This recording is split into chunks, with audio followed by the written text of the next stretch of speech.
In a small, quiet village, an old woman sat by the window every day. Her name was Aisha. She looked at the empty road outside. Tears came to her eyes. She whispered, "My son, where are you? When will you come home?" Her heart felt heavy. She was alone, and the house was silent. Aisha was 70 years old. Her hair was white, and her hands were thin from years of hard work. Many years ago, her husband died in an accident. She had one son named Kareem. Kareem was her only child. When he was a boy, Aisha worked in the fields from morning to night. She wanted Kareem to have a better life. She sent him to school. She saved every little coin so he could study. Kareem was a good boy. He loved his mother very much. He helped her in the house. He carried water from the well. He cleaned the small garden. In the evenings, they sat together and talked. Aisha told him stories about his father. Kareem listened with big eyes.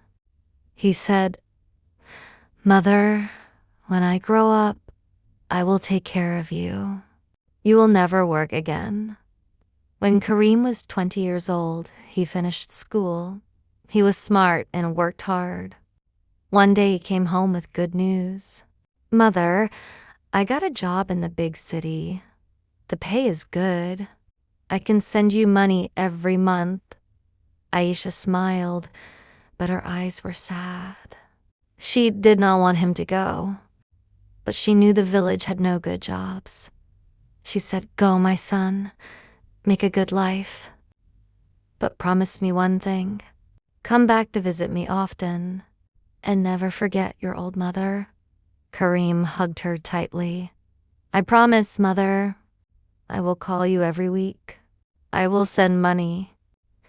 And in 2 years, I will come back with enough money to build a nice house for us."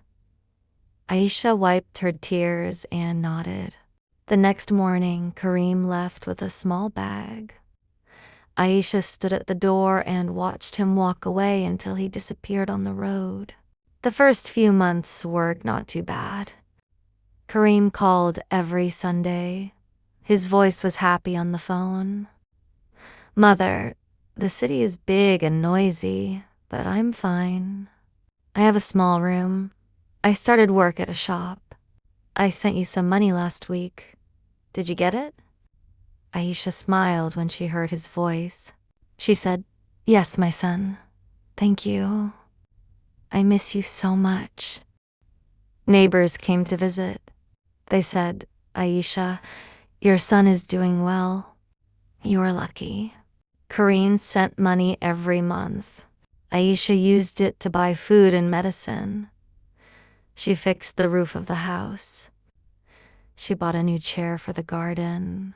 She waited for his calls. But slowly, things changed. The calls became shorter.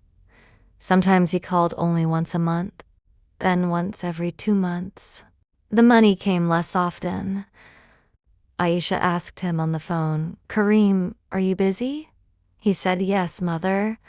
Work is hard. I have many things to do." Aisha felt worried, but she did not want to trouble him. 1 year passed, then 2 years. Kareem did not come back. Aisha asked her neighbors, "Have you heard from my son?" They shook their heads. Some said, "Maybe he's very busy." Others said quietly, "Some sons forget their mothers when they go to the city." Aisha did not want to believe that. She said, "No, my Kareem is a good son. He will come." But deep inside, her heart hurt more every day. She stopped going to the fields. She sat by the window for hours. She looked at old photos of Kareem when he was a child. She touched his old school books. She whispered, "Kareem, do you still remember me?" The house felt colder. The nights were longer. Aisha's health became weak. She had pain in her chest. She coughed a lot. She could not walk far. Neighbors brought her food, but she ate very little. One rainy afternoon, a young man came to the village. His name was Belil. He was Kareem's old friend from school. He knocked on Aisha's door. Aisha opened it slowly.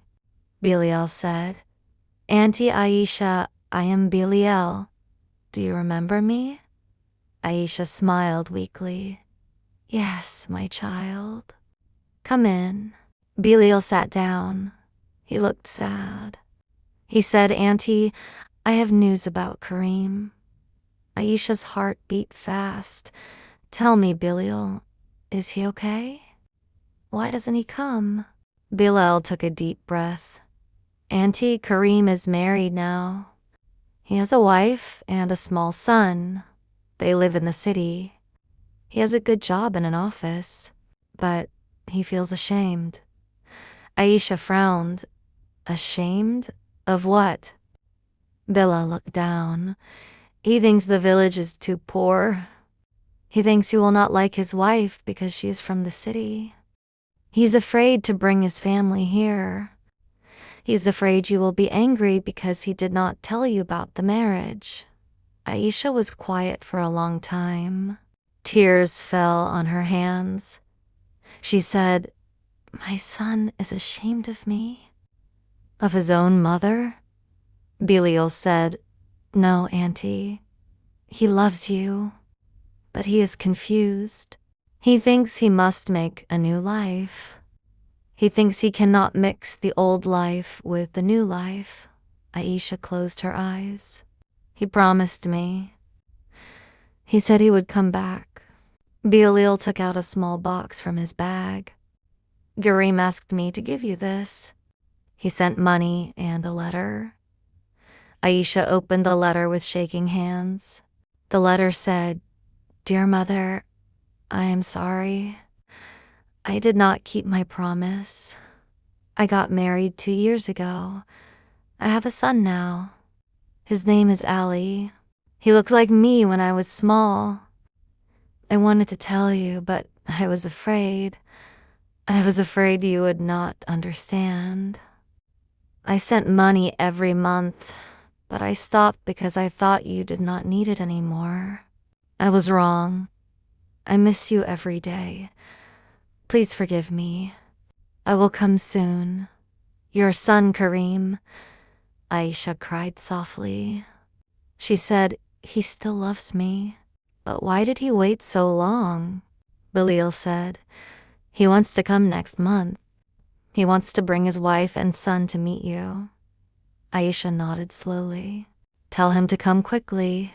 I am old. I want to see my grandson before I close my eyes forever." The next weeks were hard for Aisha.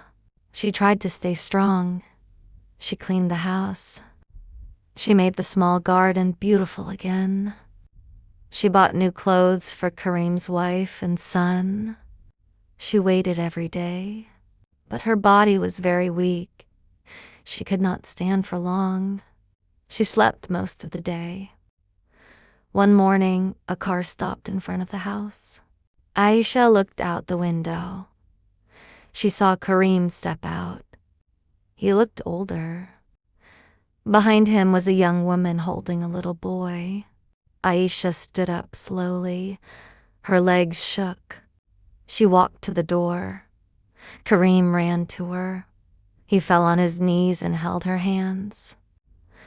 "Mother, forgive me. I'm so sorry." Tears ran down his face. Aisha touched his head.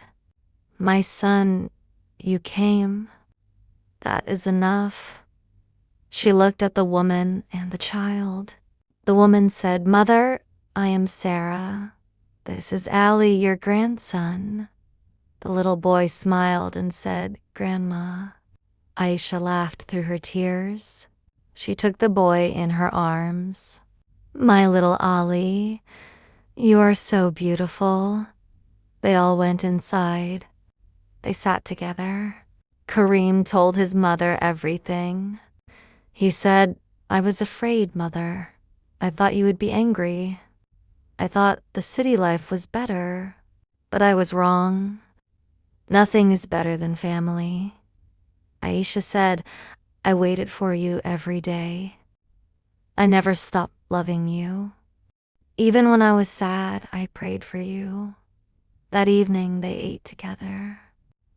Aisha made Karim's favorite food. The house was full of voices and laughter again. Little Ali played in the garden. Sarah helped Aisha in the kitchen. Karim sat next to his mother and held her hand. But Aisha was very tired. Her heart was weak. That night, she called Karim to her side. She said, My son, thank you for coming. I am happy now. I saw your wife. I held my grandson. My heart is full, Karim cried. Mother, please stay with us. We will take you to the city. We will take care of you. Aisha smiled. No, my child. I want to stay here, in my village, where I lived with you. But promise me one thing. Never leave your family alone. Love them every day. Do not wait until it is too late. Karim nodded. I promise, Mother. The next morning, Aisha closed her eyes forever. She had a peaceful smile on her face. Karim cried, but he knew she was happy in the end. He buried her in the village cemetery next to his father. Then he went back to the city with his family. But every month, he came to the village. He cleaned his mother's grave. He told his son stories about Grandma Aisha. He never forgot her again. Karim learned a hard lesson. He understood that family is the most important thing. No job, no city, no money is bigger than a mother's love.